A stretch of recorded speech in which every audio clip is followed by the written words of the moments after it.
Meet your host, Helen Lipscombe. Joining us today is Nick Sims. Welcome, Prepared Leader, From Crisis to Confidence. This is the monthly podcast for leaders who know that tough times aren't a matter of if, but when. I'm Helen Lipscombe, and in each episode, we explore bold strategies, real-world stories, and practical insights to help you lead with clarity, confidence, and resilience.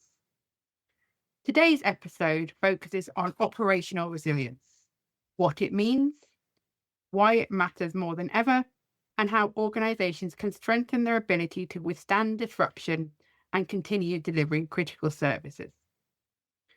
I'm joined by Nick Sims from Cornwood Consulting, a specialist in operational resilience and the associated regulatory frameworks that underpin this, to talk about the evolving expectations and practical steps that leaders can take.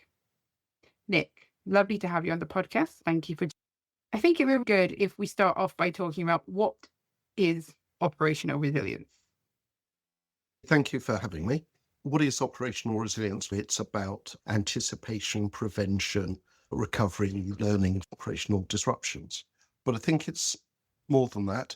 It's about the culture of your organization and the way you think about things in a very fundamental way. One of the things that it's reminded us of is focus on things from the customer's perspective. So, over the years, people have done business impact analysis or done, gone around with questionnaires and asked the business, what's important to you? What's it cost if you can't operate? And those types of questions. But when they've looked at the customer, it's always been from the organization's point of view. So how do we, at what point would we lose X percent of customers? How long do we have to be out? And that's not the customer perspective. That's our perspective of the customer. That's not the same thing at all.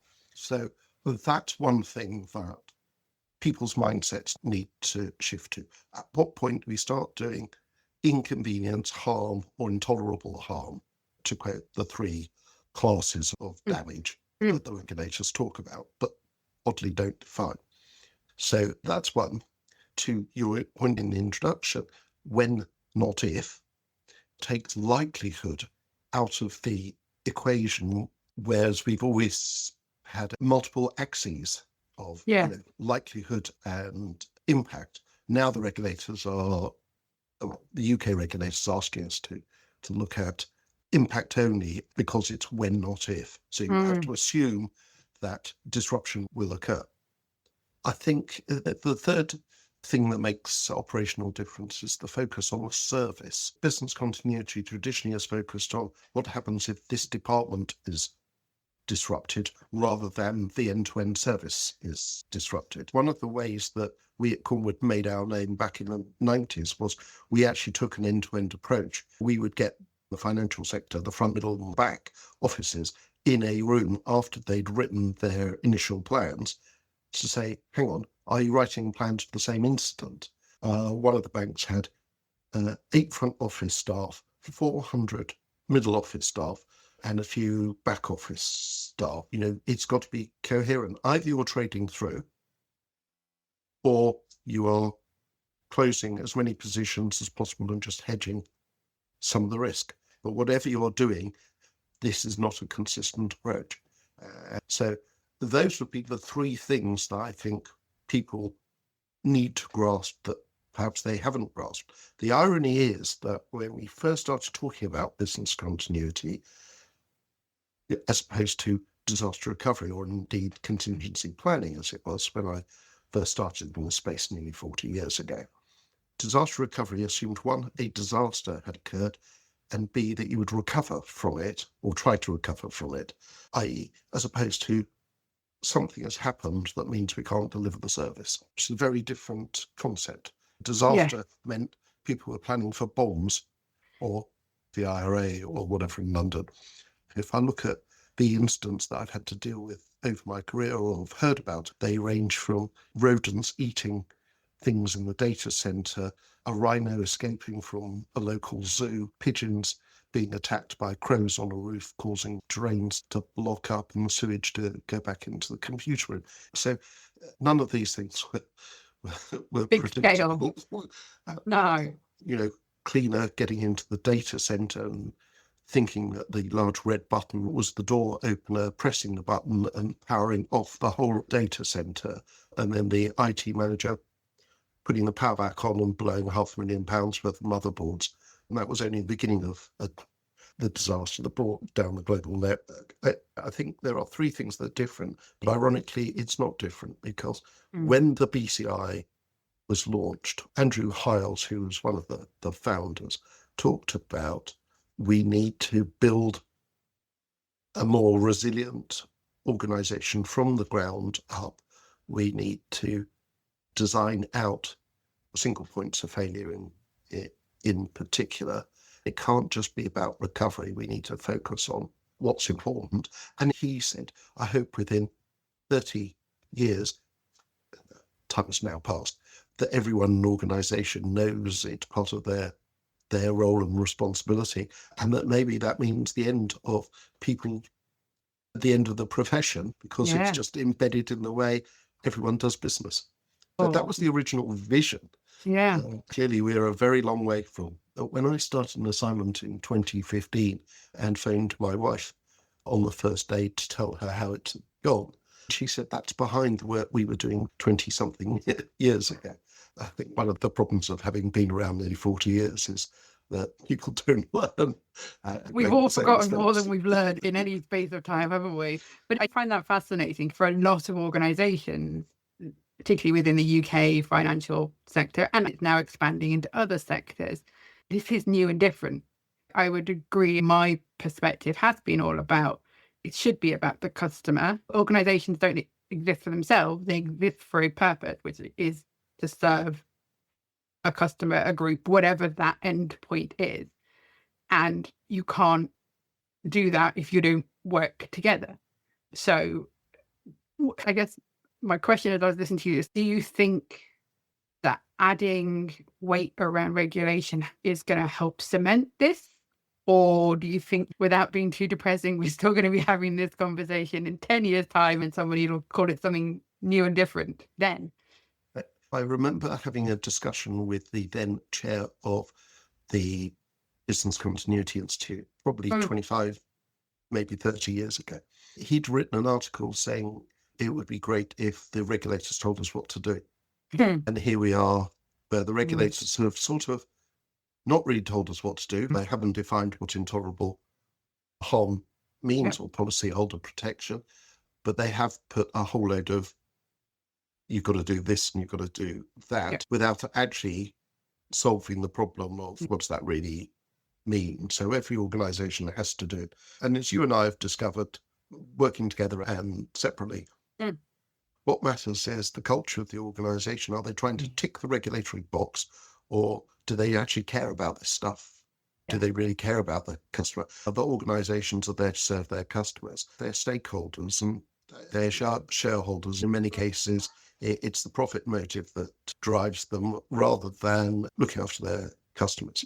Some of the messages that the regulators in the UK mirrored elsewhere, but not to the same extent, are actually confused.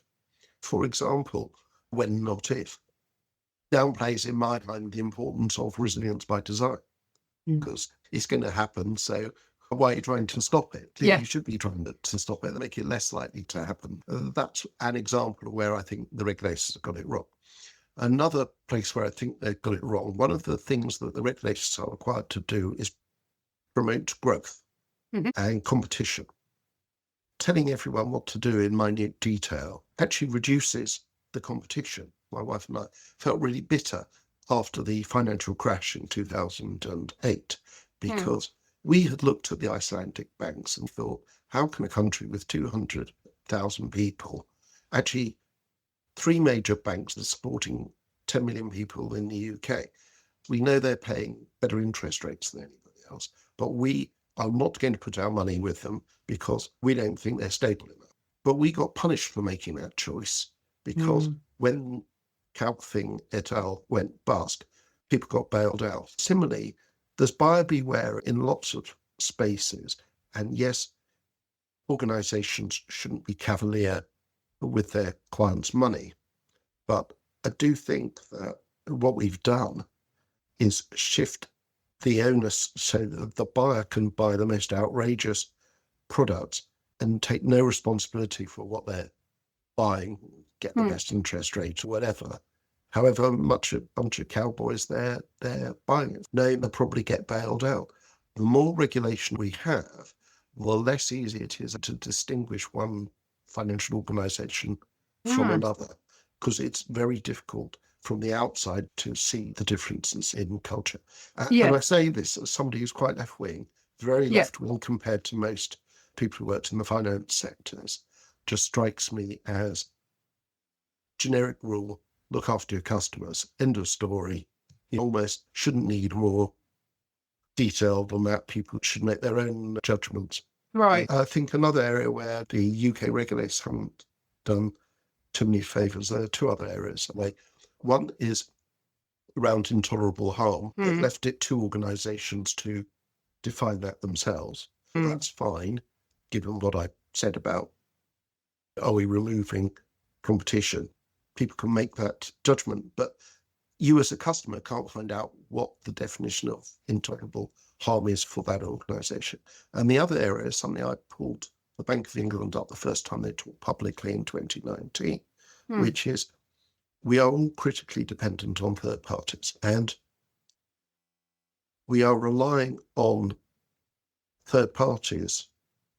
When we approach them and say, are you resilient, or the equivalent, they all say yes. From my experience as global head of business continuity for HSBC's non-retail businesses, we put out a statement that was changed by the lawyers. It didn't tell anybody anything useful. If you're a small building society, whatever, who goes to HSBC and say, are you resilient? The answer is yes, very. And yet here we are in June 2025. What do we have in January? We had 31st of January, we had Barclays having a failure. The 28th of February, what do we have? HSBC, Lloyds, Nationwide, and various other banks also had failures. So we've been through all this, which we were told was going to be cost neutral, and clearly nothing of the sort. And yet, is our money actually any safer? It's interesting because it almost makes me come back to around to what operational resilience is meant to be. Regulations have come in and they have attempted to provide guidance and framework, but to your view, they've either gone too far in some places or not far enough when they started to go down that route. Look after your customers, or if you're going to start being a bit more prescriptive, then you definitely need to go a little bit further.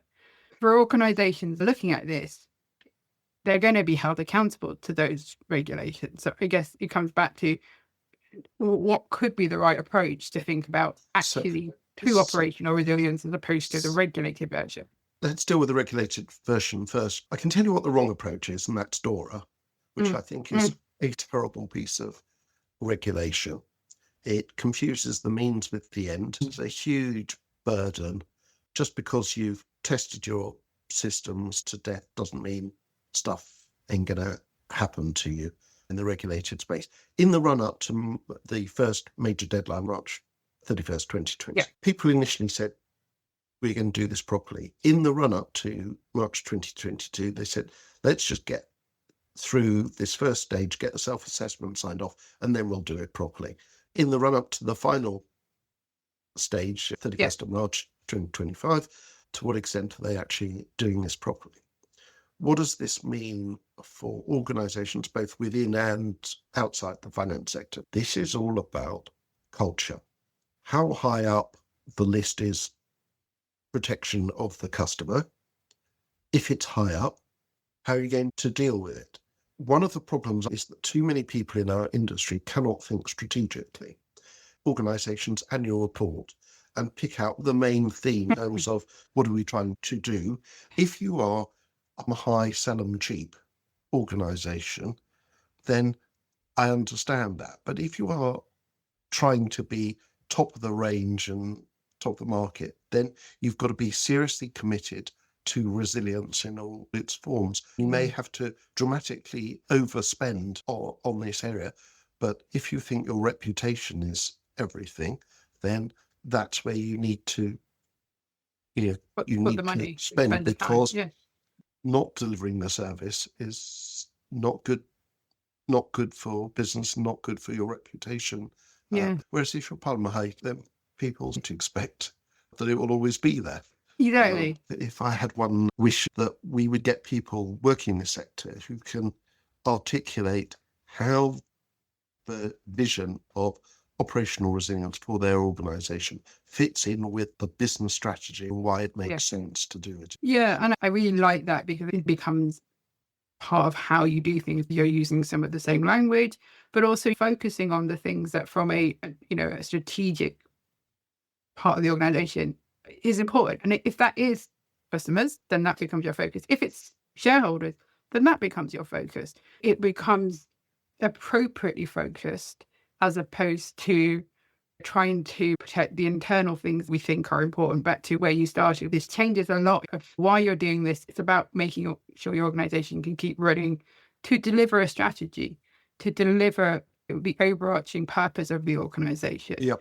I know from my experience, when you talk like that to organisations, it does help to build or maybe right isn't the right phrase, but a culture, because suddenly you start to use terms and language that make sense.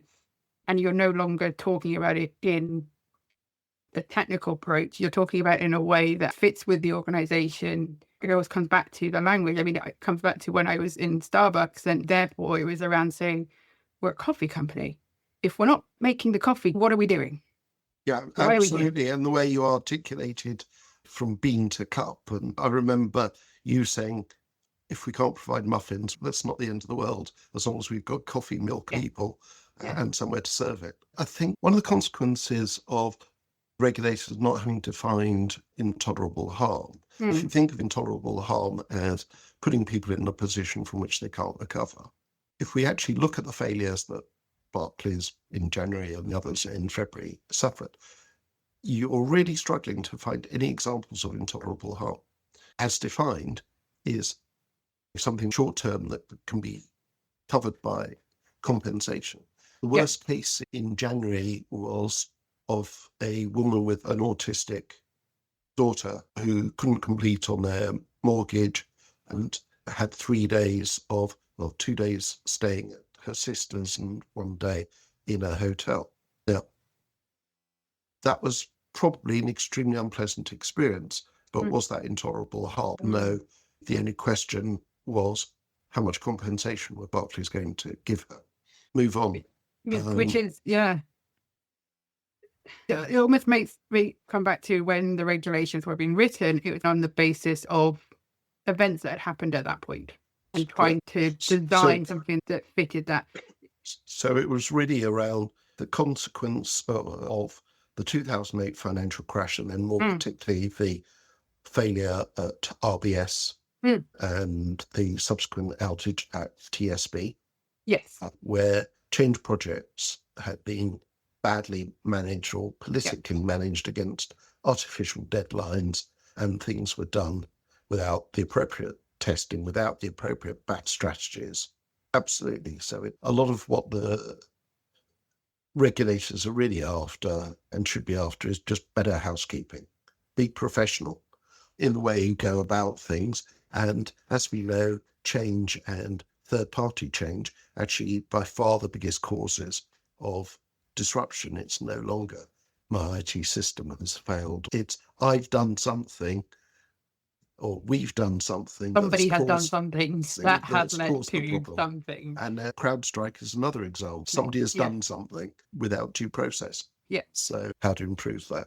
For those outside the finance sector, in some ways you're better off, because too many people in the finance sector are ticking a box rather than doing it because they see the real benefits and advantages. There's some argument that not being regulated helps you get to a better place because you're doing it because you can see that there are good business reasons for doing so. My experience is very much outside of the regulated sector. I have a small piece of experience in the regulated sector. The culture bit was driving it because it was something the organisation wanted to do. It was something the organisation believed they needed to do. It wasn't something they were being told to do. The conversations from a resilience perspective were already starting from a different point.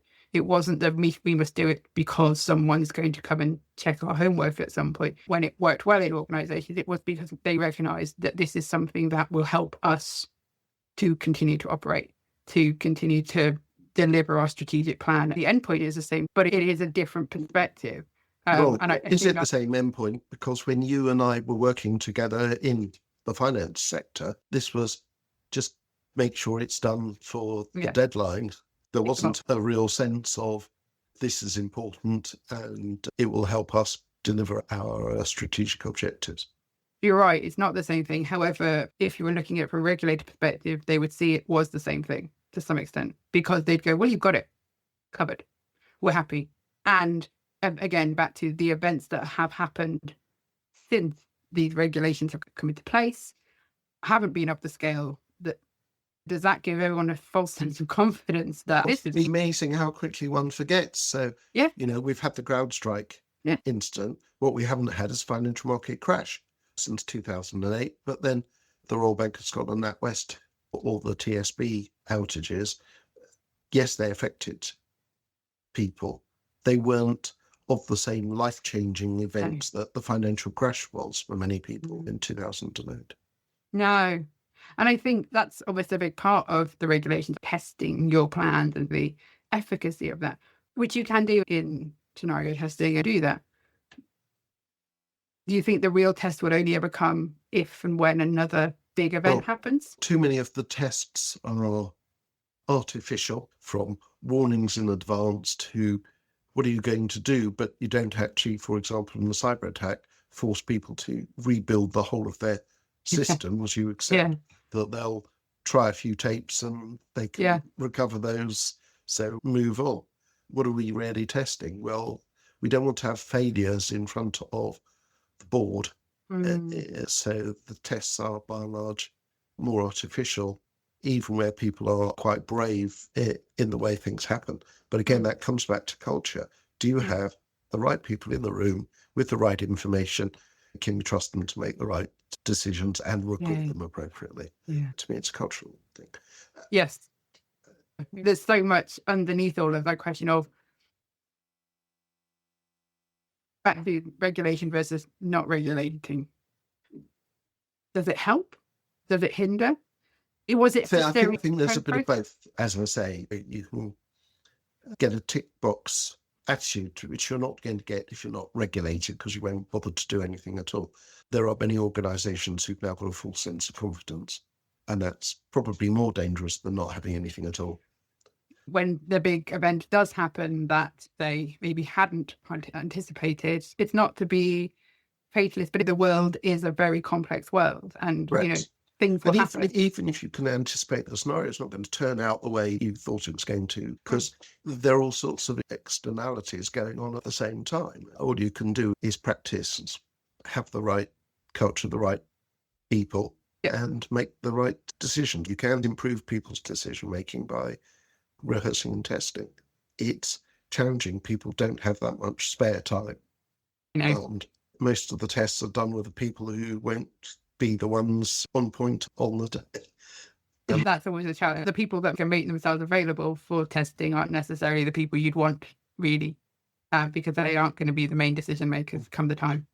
I do a lot of mentoring. I know you do as well.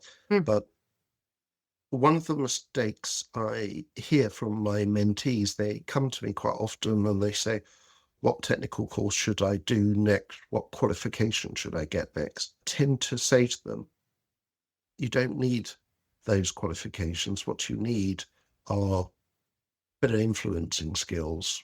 It's the soft skills that will really help you succeed. And that, again, comes back to the culture. Can you influence people? And that's where we as an operational resilience business continuity community need to build. Can we articulate a vision that chimes with the strategic goals of the organisation? do we have the skills to get people to that point? I think that's a really good final piece of advice as to where people need to be thinking if they were listening to this and trying to work out, particularly as practitioners, how can we shape this conversation and help organizations to actually achieve the aim of operational resilience. If people would like to speak to you more, Nick, and hear more about your views on operational resilience, how can they connect with you? You can connect with me via LinkedIn or send me an email, xms@cornwood.co.uk. Even if you spell it wrongly, it'll still come to me, providing you get the second half. I'm more than happy to help. As you know, I've got mentees from several parts of the globe, 4 continents, happy to help. And, it gives me real pleasure. I think the proudest moment of my working life was when one of my team at HSBC won the Industry Newcomer of the Year award. That was 12 months after another member of the team had been the commended runner-up. Also, when I see previous mentees, yourself included, hosting podcasts and making a difference, if people want my help, they're very welcome to contact me.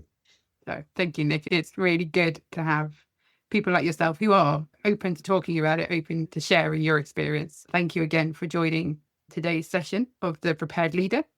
If you found this episode helpful, please follow, rate, or share it with someone who's working to embed resilience in their organization. Until next time, stay ready and stay resilient. Thanks, Nick.